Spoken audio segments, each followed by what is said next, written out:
जयसिंगपूर नगर परिषद प्रभाग क्रमांक 13 चे उमेदवार स्वलता दिलीप गाडेकर यांना मतदारांचा वाढता पाठिंबा। प्रभागाच्या विकासासाठी नेहमीच प्रयत्नशील राहणार। जयसिंगपूर नगर परिषदेच्या निवडणुकीच्या मैदानात यंदा प्रभाग क्रमांक 13 मधून अपक्ष उमेदवार स्वलता दिलीप गाडेकर ह्या मैदानात उतरल्याने प्रभागात राजकीय वातावरण चांगलंच ढवळून निघालं आहे।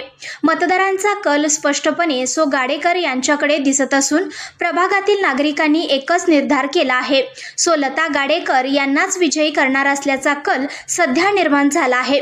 प्रभाग क्रमांक 13 मध्ये कोणतीच विकास कामे झाली नसल्याने गाडेकर ह्या प्रभागातील विकास कामांसाठी मैदानात उतरले आहेत। यामुळे बोलताना गाडेकर म्हणाल्या की मूलभूत सुविधांचा अभाव आणि नव्या विकास कामांची गरज, यामुळे बदलाची हाक निर्माण झाली पाहिजे। यासाठी मी प्रभागाच्या विकासासाठी नेहमीच प्रयत्नशील राहणार आहे। यासाठी सुज्ञ मतदार बंधू भगिनी माझ्या पाठीशी खंबीरपणे उभे आहेत असा माझा ठाम विश्वास आहे। त्यामुळे मतदारांनी त्यांना पसंती दर्शवली आहे। संघर्ष या न्यूज चॅनलला लाईक करा, शेअर करा आणि सबस्क्राइब करा।